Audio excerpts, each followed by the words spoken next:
I'm Samantha Weil. I use she, her pronouns, and I am SRE Network Senior Community Manager. Welcome to SRE Network Standards, your roadmap to safe, respectful, and equitable workplaces. For those of you who are new to SRE Network, welcome. We're thrilled for you to join us today. And for those of you who have been with us for a while, welcome back. We're excited to be in community with you today. SRE Network promotes Jewish workplaces and communal spaces and becoming safe, respectful, and equitable through network building, resource sharing, and community investments. We're a network of more than 175 Jewish organizations that are committed to being on a journey to creating safer, more respectful, and equitable workplaces for all. In today's session, we're going to talk about that journey as we explore SRE Network standards and how they can serve as a guiding roadmap for your organization's safety, respect, and equity work. And we're going to dive deeper into understanding the multitudes of practices contained in the standards. Thanks to those of you who have already recently completed the standard self-assessment to assess your progress on implementing those standards. We really appreciate everyone who has already renewed their membership for this year. And we hope that this session will help you deepen your understanding of some of the new practices you're considering implementing in your organizations as you plan your SRE work for the year ahead. And for those of you who are newer to SRE, who are considering joining us for the first time or preparing to renew your membership and complete the standard self-assessment soon, we hope this will give you a better understanding of what exactly is being assessed and evaluated when you take the SSA. Now it is my pleasure to introduce Dr. Guila Benchimol. She is our Senior Advisor of Research and Learning at SRE Network and brings an incredible expertise to our work with us. You can read her full bio in the chat. Also, just a quick reminder that we are recording today's session so that those who couldn't join us live will still be able to learn with us. And we hope today that in the interactive moments of this session that you will participate and help us create a brave space of sharing. We do want to remind you that if you wish to share anonymously at any point or ask an anonymous question, you can direct message our staff. And we would be happy to ask that question on your behalf without identifying you. And with that, I will turn it over to Guila. Thank you so much for being here today. Thank you, Samantha, and thank you to everyone who took time out of your very busy day to spend time with us. I'm Guila Benchimol, and I would like to really thank the SRE team, especially Samantha, Julian, and Ali, for helping me put this presentation together for you all. So as Samantha said, I am Guila. I have been with SRE since the beginning, and I actually wrote the first version of the standards, and we're going to talk about what that means and what that looks like. I'm going to share my screen. I will say I'm not the best at monitoring multiple screens, so if you have a question for me, I would love to answer it, but don't chat it to me because I'm probably going to miss it. Chat it to Samantha, or in the chat, Samantha's going to be keeping track of what comes up, and then I will try to get to it as soon as I can. All right. Let me make sure I'm sharing the right screen. You see my slides? Only my slides? No. We actually see your other screen. I know we tested it. Thank you. Hold on. I think this is the right one. Still? All good now. We can see your slides. Okay, perfect. Thank you. Okay, so as Samantha said, today we're going to be talking about the roadmap to safe, respectful, and equitable Jewish workplaces and communal spaces through the standards. And what does it mean that it's a roadmap? That is really what the standards are. People say, like, I looked at the standards and it doesn't really tell me what to do, right? The standards is the first step on the roadmap to implementing safety, respect, and equity across your Jewish workplace or communal space. And so today what we're going to do for the next hour is we're going to talk a little bit about the overview. We're going to zoom out and say, why were the standards created? How did they come to be? What is their purpose and goal? And then we're going to do a deep dive in each of the 4 standard areas. So we're going to look at leadership and accountability. We're going to talk about policies and guidelines. Those are the steps themselves, but we'll get there. We'll look at reporting and response, and then we'll look at education and training. And then finally, we're going to connect that to the SRE standard self-assessment, which some of you took, hopefully some of you will be taking, and some of you are considering taking. And that is sort of like a pulse. It tells you, how are you doing along the road, along the journey of implementing the standards in your workplace? And we're going to talk about the relationship between the standards themselves and the standard self-assessment. So for some of you, this information is going to be new. For some of you, it's going to be familiar, especially if you just took your standard self-assessment. And for some of you, this is going to be stuff that you already know. But what I'm hoping is that there is something new for all of us, because in order to create safe, respectful, and equitable spaces, this is something that has to constantly be reviewed, and we need to be reminded of it, because there is so much information, even though it's only 4 areas. So before we get going, we're going to do a quick poll and ask you about these 4 areas. In your spaces, which of the 4 standard areas do you find most challenging to implement or uphold? And you could check all that apply. And please feel free to write why in the chat. And in addition to which are the most challenging, which of the 4 standard areas do you find easiest to implement and uphold? And you can also please feel free to write why in the chat.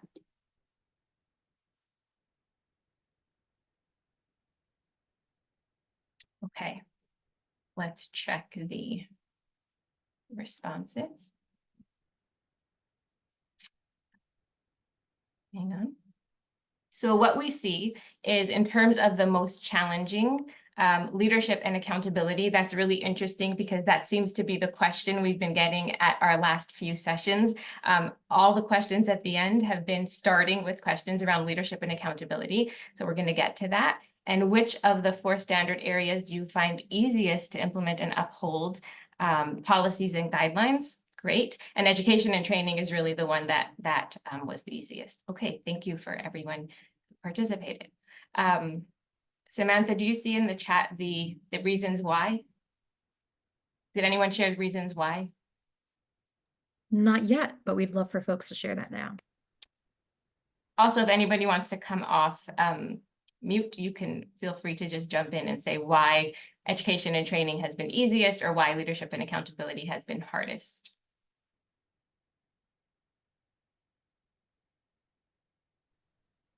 Okay, so for me, and I'm speaking from a different role than I'm, here as a part of, education and accountability I find easy because I feel that I'm in control of it. There's a plan, you're designing it, you're implementing it, you're driving it, and that to me feels easy. Thank you. And I'm actually it's really interesting that the first standard area seems to be the most challenging and the last standard area seems to be the easiest. But that was a really good explanation of why that one might feel easy for some. So let's go into the overview. How did the standards come to be? How have they evolved so far? And what exactly is the standard self-assessment? So when SRE was beginning to launch in 2018, we wanted to give the community, we wanted to give those who wanted to join the SRE network at the time, something to sink their teeth into right away. It was right after Me Too, or this iteration of Me Too in 2017 went viral. And we said, we can't just start a network without providing a pathway for people to actually begin the work. We don't just want to come together and think and talk and also provide some grants, emergency grants. We also want to provide people with a roadmap, with a journey. And so I did a lot of research. I spoke to experts in the field. I looked at a report from the EEOC that had just come out on sexual harassment. I spoke to people who have been targeted by discrimination and harassment in Jewish workplaces. And I looked at a ton of other organizations, non-Jewish organizations, guidelines. And from there, we created these 4 standard areas, and we created what you see as the standards. But then in 2021, due to really 2 factors, we refreshed and re-released the standards. And I would say, I was reflecting on this morning, I really believe that the fact that the standards look the way they look now, and the fact that the standard self-assessment looks the way it looks today, is a sign of growth of our community. Because in that refresh and re-release, we were pushed by the Jewish community who said the SRE standards don't really focus on equity enough. It is missing many, many different pieces. It doesn't consider an intersectional lens. And it was also after George Floyd was murdered, and not just the Jewish community, but the world was sitting with a racial reckoning. And so we re-released the standards with this in mind. And many things that were considered nice to have were actually moved up into the body of the standards to say, you know what, this should be a standard. This should be a norm in the community. It should no longer be considered a nice to have. At the time, we had something that we called the diagnostic tool, and it was a really light, like, how am I doing when it comes to the standards? Does my leadership, sign off on this? But Samantha, I really want to credit Samantha, has done a tremendous amount of work, and I have had the honor to do work with her, but has done a tremendous amount of work to ensure that the standards today really reflect each of the standard area and dig into it, and combine that intersectional lens when we're looking at how are you promoting safety, respect, and equity in your organization. And so if you took your SSA recently, or you are about to take it, you will see a more expanded standard self-assessment. So there's no gotcha questions there. It isn't about trying to make things harder. It's actually about trying to make our community more whole in the way that we do this work. So I've been told not to apologize for drinking, but I have to drink. So when we look at the overview of the standards, right, why did we create them? As I said, this was really coming after Me Too and Jewish stories of Me Too really becoming public. And so originally, the standards were created to prevent and address focused on gender discrimination and sexual harassment in Jewish workplaces. But with that refresh, we really removed those two items, although they are still important, but we are looking at preventing and addressing discrimination of all kinds and looking at harassment of all kinds in Jewish workplaces. We wanted to promote safety, respect, and equity. We did look at legal compliance. The standards were vetted by lawyers, although they are not, it is not a legal document. It is not legal advice. They were vetted by lawyers, but we also wanted to consider other obligations, Jewish values, ethical obligations, and kavod habriot, because we are a Jewish organization and we are promoting this in Jewish spaces. We wanted to promote human dignity. And people, questioned us at the time, and they said, like, are you going too far?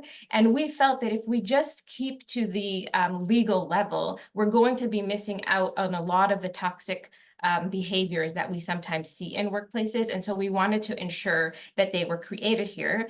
And in addition, they are rooted in the realities of Jewish workplaces and communal spaces. We spoke to people who left Jewish workplaces. We spoke to people who stayed and had been mistreated. We spoke to people who championed the work of safety, respect, and equity. And we spoke to those in charge to get a better understanding of how these standards can actually create change.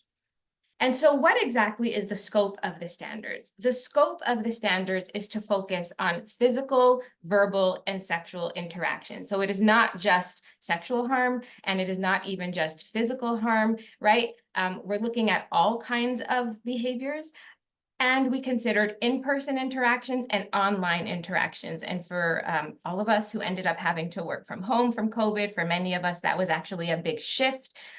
We did hear about online kinds of harassment. Even when SRE ran our convenings at the time that were online, we had to consider what would a code of conduct for an online conference look like, and how would that be different than in person, right?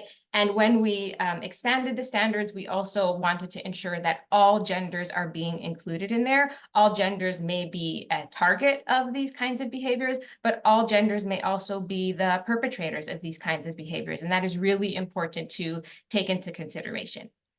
And so as we say at SRE, the standards are really meant to be a roadmap. We are not saying you have to be, fully perfect in any of these. We know that none of us are, ourselves included, SRE included, but it is a roadmap. It is a place for us to look at and say, wow, there's these 4 areas.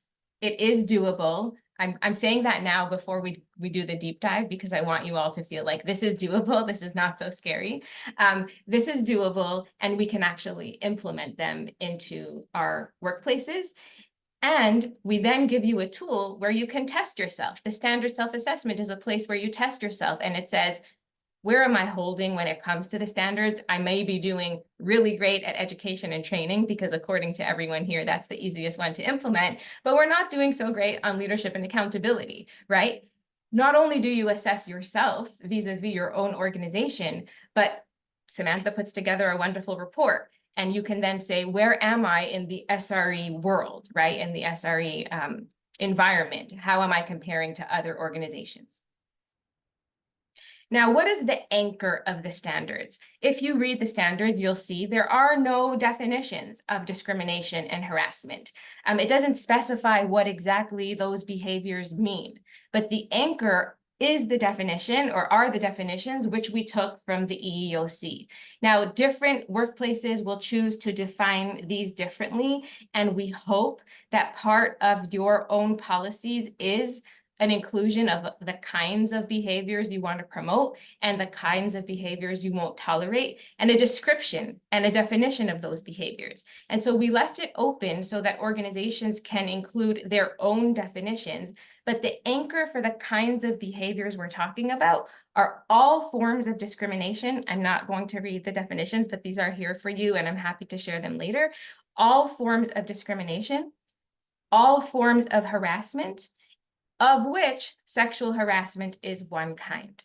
And so that is really important to remember, because I actually recall in the first year of SRE, when we started to speak to people who wanted to join, it was very, very common for them to have an anti-sexual harassment policy, but not necessarily include other kinds of harassment, and not necessarily an anti-discrimination policy. And I can really say that that has changed. Now, when we ask those questions, that is very, very common, that that's something that they would have, all of those things. But these are the definitions that will anchor our conversation today, and that will anchor your work as you are trying to implement the standards. And so let's get to section 1.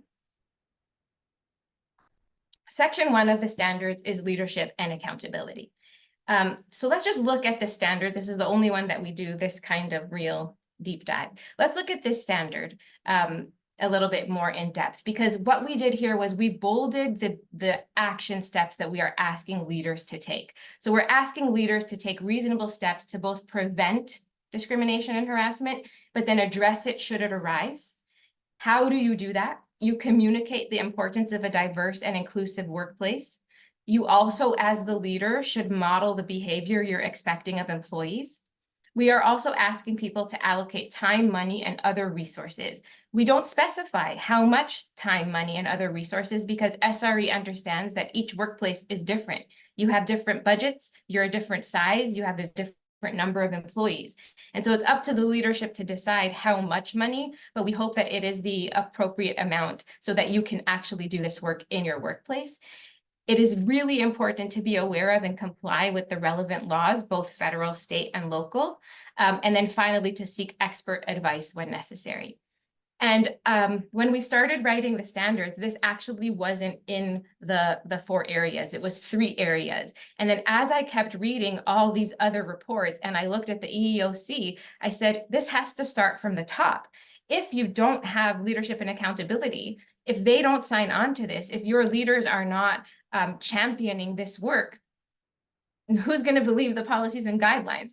Who's going to ensure that there's somebody to call a trainer and actually pay for that trainer, right? Who's going to care if there's a reporting and response system?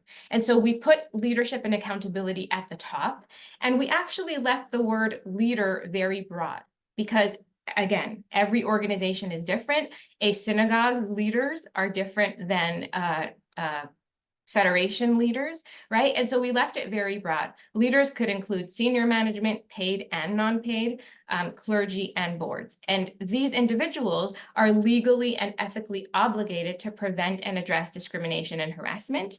And how do they do that? By all of those action items that I mentioned before. In addition, by conducting climate surveys and responding to results. And that last one is really important, because you can have the time and the money. and you can be modeling everything. But if you don't have the pulse of the people that are working for you and the people that you're serving, you may be getting it wrong. So it's really, really important to conduct these climate surveys, but then also to respond to the results. When you get the result that says, here's where you're shining, find out how you remember how you got there and continue to do that. But here's where you may need some improvement. You also want to just check in and say, okay, how can we change this? And so now I want to spotlight one of our members, Sixth and I, and I'm going to call on Kira Dorr, the Director of Community Impact and Organizational Culture there, to talk about how they have implemented the standard of leadership and accountability in their workplace. Kira. Hi, everyone. I'm Kira. I use she, her pronouns. I'm the Director of Community Impact and Organizational Culture at Sixth and I. I only have about 3 minutes, so I'm going to speak very quickly and, try to, I don't know if there's time for questions now or later, but I'll do my best to respond to anything in the chat. So one of the most important ways that we lift up leadership and accountability at Sixth and I is every year we conduct, we disseminate the Leading Edge Employee Experience Survey. We always push for 100% participation of our staff. And then we actually present those findings, which I think is the most important part, the communication of those findings, so people know that they don't just disappear into the ether. We present those findings to the staff. So not the full detailed report, but pretty much what we lift up is the three strengths of the organization, the 3 major growth areas, and then what our action steps will be afterwards as a result of what those growth areas were. So during that presentation, we present those findings, and then we always ask for additional staff feedback to figure out, what we should prioritize, and just have discussions with leadership to figure out what we should be looking to for the year ahead. I think one of the most important things of the climate survey is it's not just the voices you hear from the most who speak up the most or most comfortable talking to leadership, but it's really across the organization.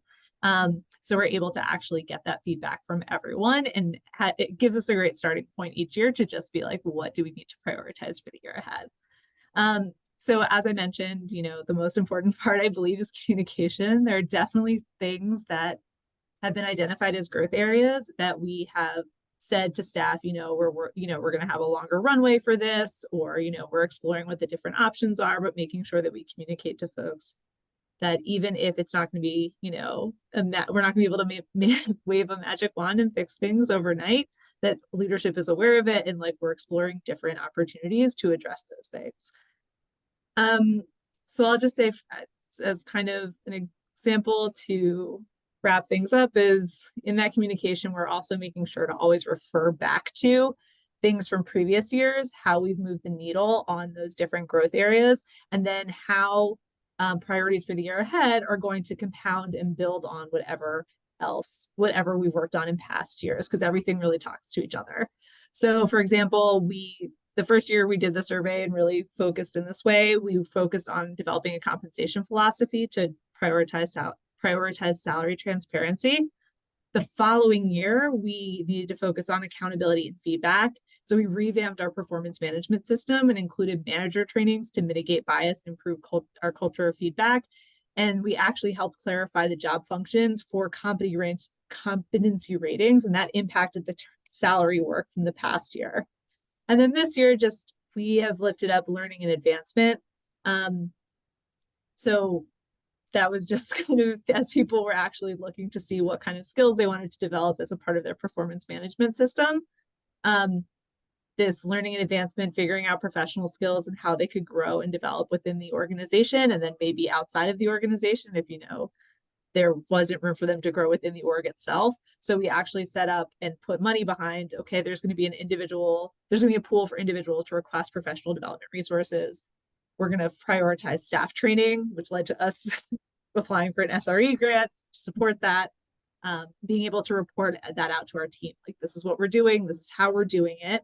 And each year we hope to be able to improve that score, and we're going to report out on it on whether or not we did. Thank you so much, Kira. If you have questions for Kira, please put them in the chat and we will direct them to her at the end. Thank you. So what you're hearing from Kira is exactly what we just talked about, but key there is the transparency and also investment.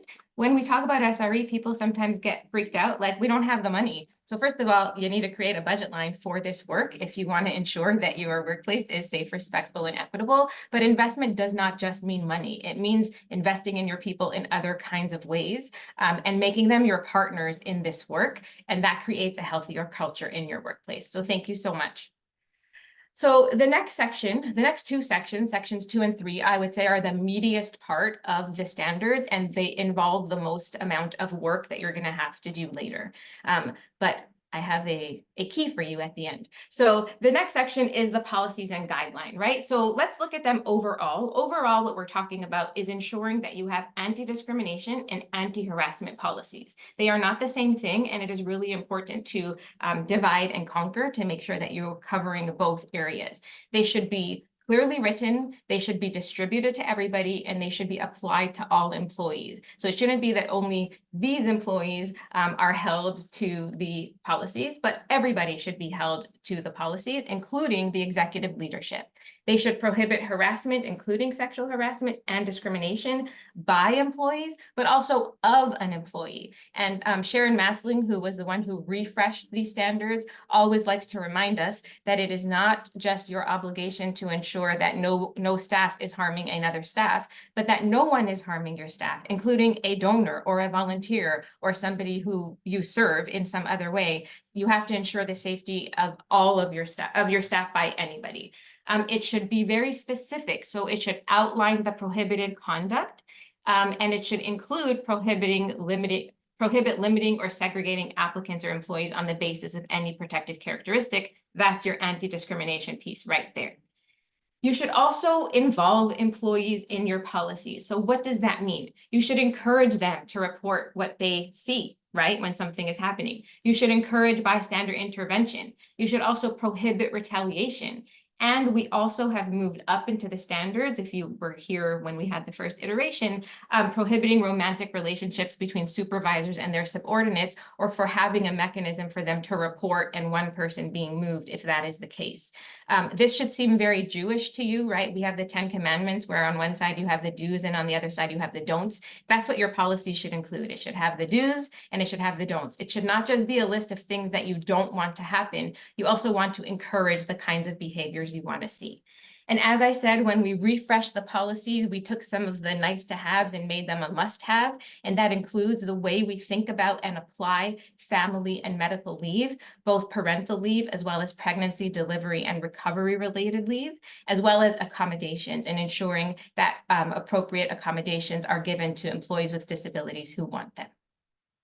Now, the key that I mentioned before is that this sounds like a lot. It is a lot. But don't freak out because you're not alone. First of all, everyone on this call is your peer. This is a peer network. That's why SRE was created as a network, so that we can turn to each other and say, hey, I'm struggling with this standard. I heard you did really well on your diagnostic because you told me. How on your standard self-assessment, because you told me. Can you help me with this particular standard area? How did you manage to get around it? How did you figure it out? I don't know how to figure it out. That's number one. Number two, SRE is here for you. You can always call us and say, hey, I'm struggling. Is there a way you can help me with the policies? And then number three, we have our members and other organizations that have created wonderful resources for you, some of which are going to be shared in the chat as I'm speaking. They're probably being shared right now, that you can turn to for help as you start to think about, you know what, we actually don't have a policy on this thing. Hey, let me go to Sacred Spaces Kayleen Toolkit and figure that out. We're about to hire somebody. I think we need to do a better job. Let me go to the management center and look at their resources for how to hire. And these are all just some of the resources that we have in our toolkit that you are always welcome to turn to as you are trying to create your policies and your guidelines. And again, as before, we're going to highlight one of our members from Sketchpad to talk about how they have implemented policies and guidelines in their space. And I'm going to invite Dana Kressel to speak with us. Hi, everyone. Hi, I'm Dana Kressel, she, her pronouns, Executive Director of Sketchpad. We are Chicago's Jewish co-working collaborative. We're a hub for mission-driven Jewish organizations and professionals that seek to co-work and learn and build community together. So we actually received a really generous grant from SRE Network in the fall of 2022. And along with Dr. Sarah Shapiro-Plevin as our partner, we piloted what we called the Human Collective, a group of Sketchpad members and a couple of other Chicagoland Jewish orgs immediately adjacent to Sketchpad.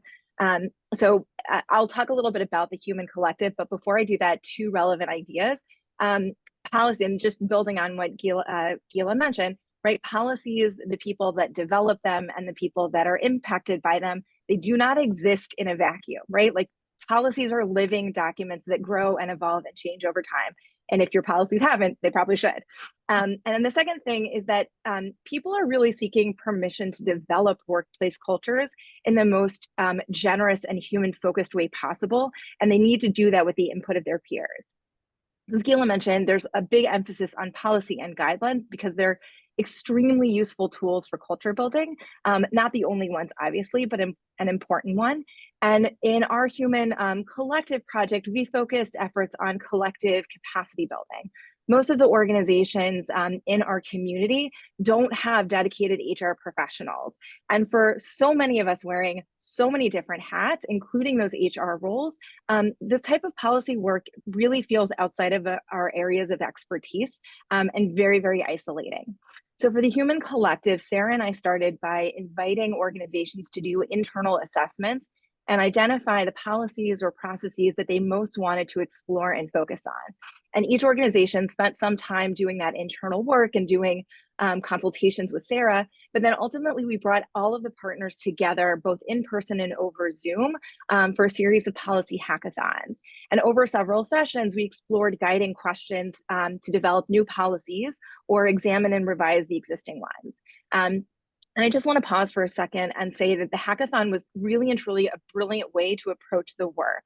Hackathons are designed to be collaborative and iterative, experimental, and leverage the collective knowledge and perspectives of the group of people that are involved. And every person who showed up for the individual hackathons showed up with vulnerability and curiosity, and they were committed to doing this work together. And they were so open to creating this network of peers and utilizing the strength that everyone brought together. So we looked at a number of policies, and I just want to elevate one particular policy. So let me share my screen for a second. Here we go. The bereavement policy, here, let me, this is not my strength either. Hopefully you can see it well enough at least. Okay, great. So a bereavement policy seems really straightforward on face value, but it actually has many more layers to it. So for example, who or what constitutes a loss? And I would encourage folks to think about how limited or expansive your definition might be. Does it account for non-traditional family structures? What about miscarriages? Is everybody eligible for bereavement leave or only certain members of your staff? Once you've defined some of those pieces, have you considered the ways that people might grieve, right? Does your policy take into consideration time off to account for staff who need to travel? Do you only give off 3 days? But in that case, do you also allow folks who want to who are more traditionally observant when it comes to Jewish rituals like Shiva? Do you maybe need to consider having a full 7-day period for grieving? And once staff are back, have you thought about whether those folks may need to utilize mental health policies and PTO in the event that they develop depression or anxiety, right? There's so many different pieces to this. So it feels very simple, but it actually is much more complicated. It's much more nuanced, it's much more expansive. And again, thinking about a lot of these bigger questions are really helpful frameworks to think about the development of your policy and getting the input from your peers. And this, again, was just one of several policies that we looked at together in a hackathon. So to bring this back to why we're here, and anybody who is part of the Facebook group, the Year of the Jewish Women and Allies, and even ED Happy Hour, you will see very regularly posts from individuals seeking advice as they're crafting and revising policies. And in my experience, again, people are really serious about developing their workplace culture and doing it through that lens of equity and safety and respect for all. And people want to do it in the most generous way possible, but they're seeking permission and support to do so, and especially from their peers. And what's so wonderful about SRE Network is that this work has to happen as a network. It's got to be built on dialogue. It's got to be done in partnerships. It has to be done in the service of building our community, supporting one another as we move the field forward. And it's really powerful and bold and important work. For anybody who's interested in learning more about the model that we had, feel free to reach out to me. I also want to put in a plug for Sarah Shapiro-Plevin. She was an expert facilitator in all of these questions for everyone in our community doing this work. So thank you again for letting me elevate the human collective. Thank you so much, Dana. What I love about the hackathon is just like it's so fresh. It's just a different way of approaching things, but you're also getting to the question that SRE always gets, which is, can't you just give us a policy? Like, can't we just take someone's policy? And it's not copy and paste. It really is about knowing your team, knowing your culture, knowing your mission and vision, and how to translate that into policies and guidelines and tailoring it. So thank you so much for sharing that with us. Okay, you can see my slides. We're good? Yeah, great. So the next meatiest section is the reporting and response. And it might seem like a small section, but it's actually 3 or 4 different kinds of pieces. So this is what you need to consider when you are making your reporting and response, when you're looking at implementing the reporting and response standards. So first of all, what we're trying to cover here is the reporting of complaints or misbehaviors, investigating those behaviors, and then responding. Not everything will rise to an investigation, but you still need to respond to all kinds of the complaints, right? How do you treat complaints, and how do you treat complainants, and how do you treat the people that are being complained about is all encompassed in this standard. What does corrective action look like, right? Are you using a hammer when you shouldn't be using a hammer? Do you have a spectrum of behaviors that you're considering that go along with a spectrum of responses, right? And do your people know what your procedures are? Do they know who to go to if something arises? Do they know who's investigating and how an investigation is going to happen? Because I can tell you, because I have spoken to countless number of survivors, that if they don't know what's going to happen, they are not going to report. And you're going to wake up one day and you're going to wonder, why is the culture here so toxic? And nobody's telling you because they don't even know that you're the one to go to, right? And then finally, you need to ensure that people are being protected from retaliation and reprisal. Research shows that 75% of the people that complain are retaliated against in the workplace, specifically women. And so it is really, really crucial to ensure that part of your policies includes, we are not going to punish anybody for coming forward, whether as a person who was targeted or as a person who witnessed that. And when I said it was three parts, these are the 3 parts of this particular standard. So the first one is reporting. You have to be really, really thoughtful about, how does reporting happen here, right? Something happens, and now let's choose our own adventure. Are we going to report? Well, are there multiple and accessible avenues for reporting? Do I know the timelines and the steps in order to lodge a complaint? We already talked about the non-retaliation policy, and this one is crucial. Don't bar complainants from pursuing other avenues, right? Legal remedies if they so desire.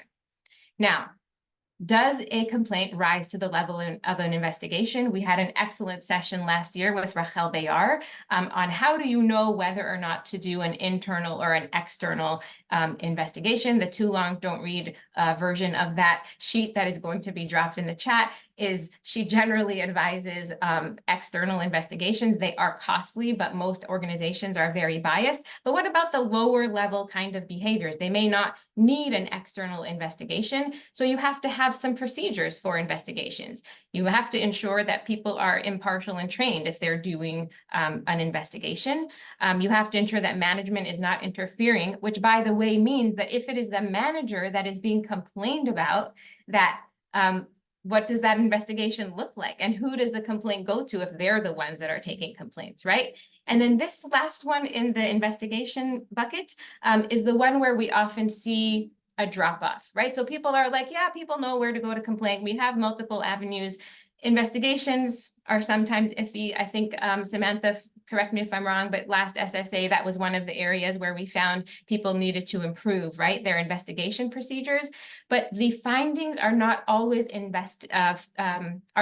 documented, or they are not always shared, or they are not always followed upon, right? So you get a report from an internal or an external investigator. What do you do with that report? That is really, really key. And then finally, responding. Whether it's responding to complaints or responding to an investigation, you want to ensure that everybody who was involved, all parties to this problem, are informed of the findings, that consequences are imposed. Again, appropriate consequences, proportional consequences, that there are corrective measures at the organizational level if necessary. So we often treat harm as happening between two people, but when they happen in our workplace, it may be because something in our workplace itself allowed for it to happen.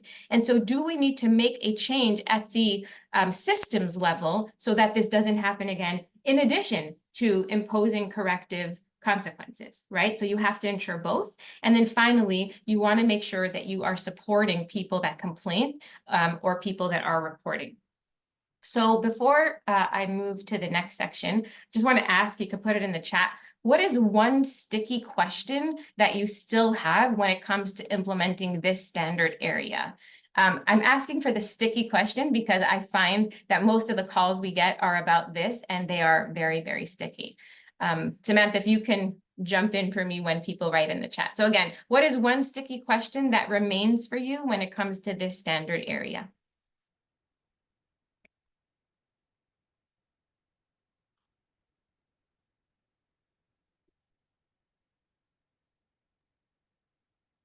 I think folks are still writing, so if we want to keep going, I will let you know when we get some responses.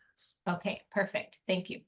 And then finally, the final standard, finally, as if it's like, so now we have safe, respectful, and equitable workplaces because we did it all. So finally is education and training. And what education and training covers is both what is the content of the education and training, but also how do you teach, right? So first of all, as we said in the beginning, leadership and accountability, you have to have time, energy, resources, and staff for all of this work, but specifically here, the right people, the right time, and the right resources in order to train your staff. You want to ensure that everyone on staff is trained, including leadership. I always share after I joined SRE, I was brought in to do a training somewhere, and they said, you're going to train all our staff. They had the security guard at the training to the CEO. They had a Spanish interpreter at the training, and it was like the most robust training I have ever done. And when I asked them to share with others what they were doing, they were shy to share, right? And so I encourage us to share your wins and share how you're doing this work, like Kira and Dana did. Thank you so much for doing that, so that we can learn of good examples, right? So you want to ensure that you're training on all forms of discrimination and harassment and how they intersect. They are not separate things, right? They can intersect.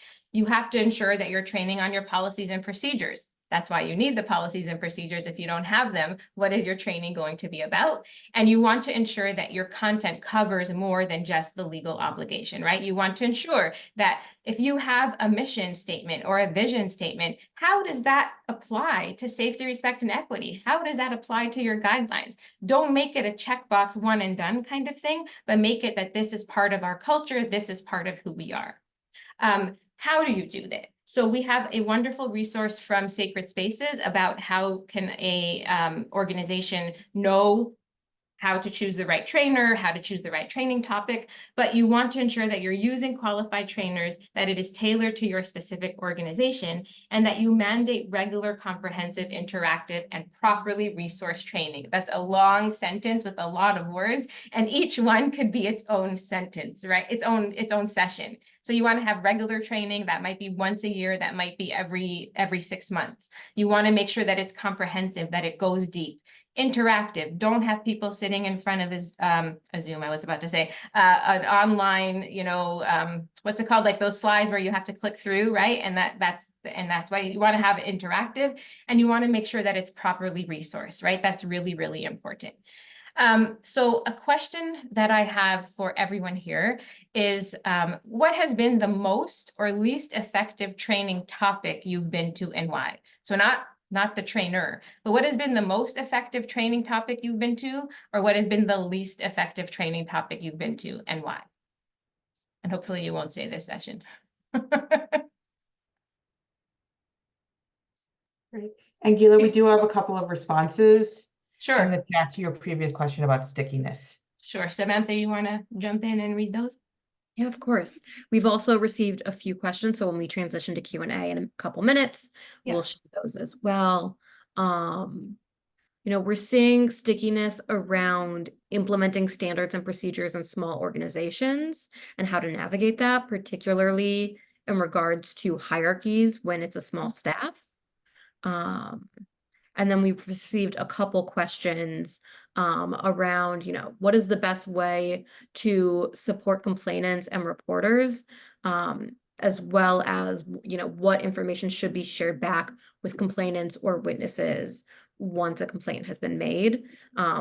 Others are navigating how does an organization, do this responsibly in their reporting and response work, when there is also fear within the organization of looking bad to those inside or outside, but still being accountable. Okay, I'm gonna get to the questions when I take the slides down, and when we're finished. Okay, so do we have any comments on the training topics yet? If not, I will move on to the SSA. I think we're okay. So now that you have implemented the standards in your Jewish workplace, or now that you are on the roadmap, how do you know how you're doing? So I'm going to turn this last slide over to Samantha to talk about the standard self-assessment, which is really the mirror for you to know how you're doing. Thanks, Guila. And I'm going to keep this brief so we can have some time for Q&A. The standard self-assessment is really designed as an annual accountability and learning opportunity. It now, after it's been expanded to make sure that we are measuring and evaluating how organizations implement every standard every practice that is in the standards in all 4 areas. It's about 45 questions to really help you understand, yes, these are the areas where we're doing well and we've implemented this practice. Here are the areas we've somewhat implemented, but we have work to do around. You know what, this area, this practice sounds new to me, and this is our room for growth. We really believe that organizations are on a journey towards implementing the standards, and this work does not happen overnight, but through incremental change. And so in the assessment, we ask our members when they renew each year to take the assessment again to track their progress and hope to see, forward movement year after year, but not, we don't expect you to go from all the way to, the promised land of doing everything all at once. And it's really to help you identify what are those areas you should focus on in your work in the year ahead, and then to be able to prioritize those. There's also a real benefit, I think, for SRE Network as a whole to be able to see how is the landscape doing, for you to look at your story that's being told and your assessment responses, and see, we're really struggling with this area, but so is the rest of the network. And then that also really helps SRE be able to allocate our resources, time, funding, trainings to the topics with the most significant needs so we can support the landscape and improving in those specific areas. And Guila, I will pass it back to you. All right, thank you so much. So we have about 7 or so, 6 or so minutes for Q&A. I'm gonna go back and look at the questions that Samantha posed a little bit earlier, but please feel free to unmute yourself and ask questions. I'm gonna start with the 2 that I see here, and then if you have another question, feel free to unmute yourself. So the first one that I see is, what are the best ways to support complainants and reporters, as well as what information should be shared back with complainants and witnesses? That is a really big question, and I'm not gonna be able to answer it all on one foot, as they say. And some of it will depend on the case itself, right? So you may have some legal prohibitions of what you can and cannot share. And so it is really important to understand your legal obligations. But I will share from a survivor-centered response, one of the pillars of survivor-centeredness is information sharing, that people who have been targeted want to know the information that applies to their life, that applies to the thing that they risked, their job, which that's what it feels like when you're bringing a complaint forward, right? That I'm risking my job, but I'm going to do this for the better of the entire workplace. So they want the information that can help them make the decisions that they need, that can help them feel like their reporting actually made a difference, even if it can't change the past for them, and that they can know how to proceed. So I think it is really, really important to keep that in mind. And also you have to keep in mind at what stage of the complaint process are you in? Has a finding of wrongdoing already been made? You may be able to share something different than you still don't know whether or not something happened, because you also have to take into consideration the person being complained about, right? And what actually happened there. So it's really going to be a case-by-case issue. There may be some legal obligations that you have to make sure, but it is important to be able to think about the different parties. And if you don't know, seek expert advice. Like, I cannot continue to stress that enough. There are people that do this work day in and day out. Fran Seppler is one of the people that we turn to. She would be a wonderful resource for this, as would many of the others on our consultant list. And again, this peer network, ask each other how you have all managed that. The second one, how does an organization do a responsible job in reporting and response when the human fear of looking bad to those inside and outside of the organization is paramount? It's a really, really good question.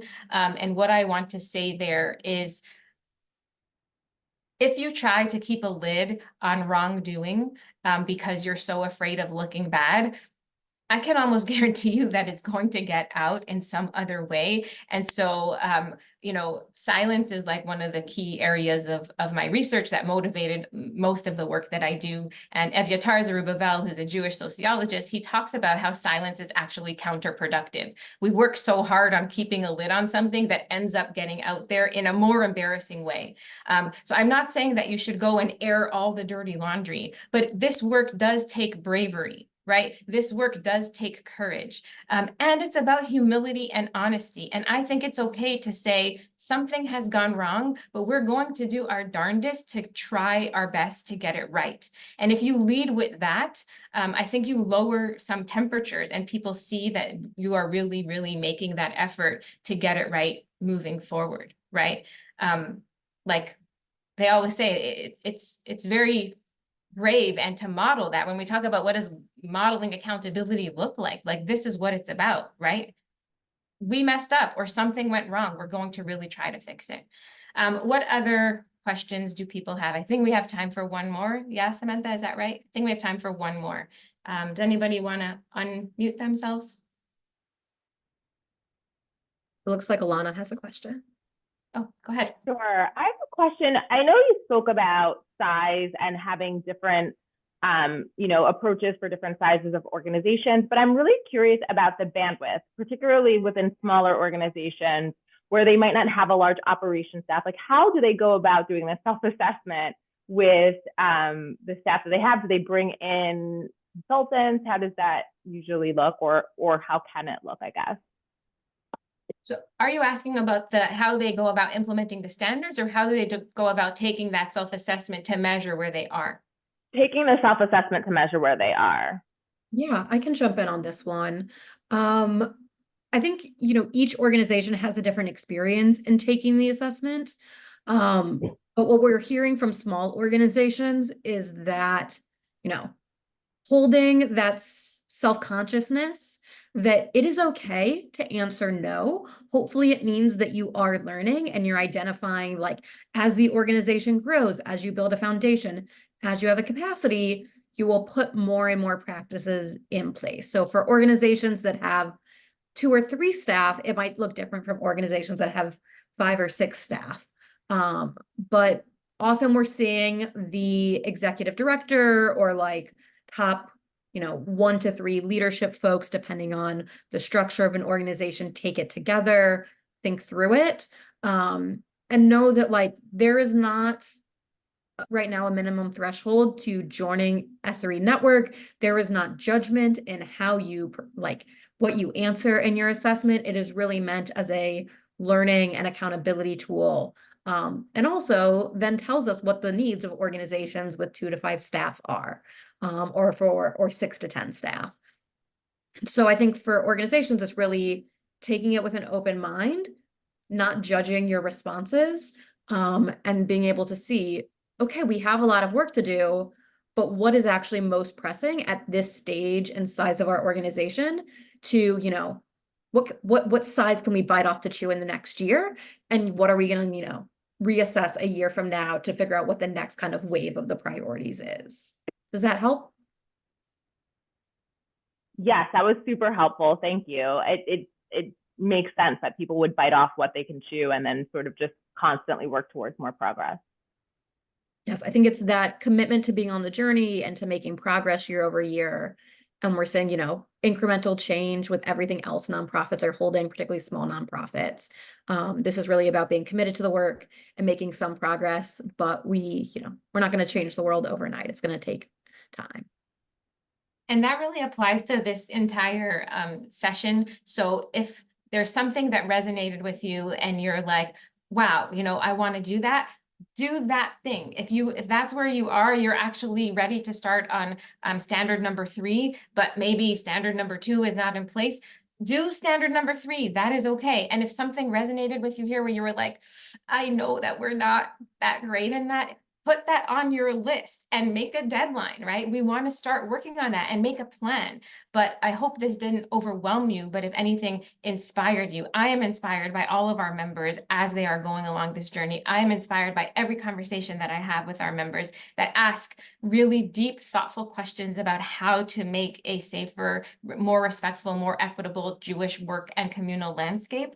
And so I just want to thank you all for being with us today. I think Samantha has some closing remarks, but we really appreciate the time that you give us, and may we build that kind of world that we want to see.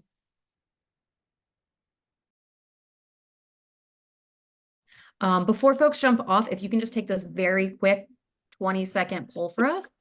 Your feedback is really important to us so we can continue to ensure the content we're delivering in sessions is meeting your needs. So if you can take that, we would really appreciate it. It should be on your screens now. The other piece I just want to name again is that SRE Network, the team is here to support you. If you are looking for resources, you need guidance, you want to chat about, processing and prioritizing your work, first and foremost, we are here for you. So just send us an email, reach out, and we'll try and figure out the support that we can provide to you.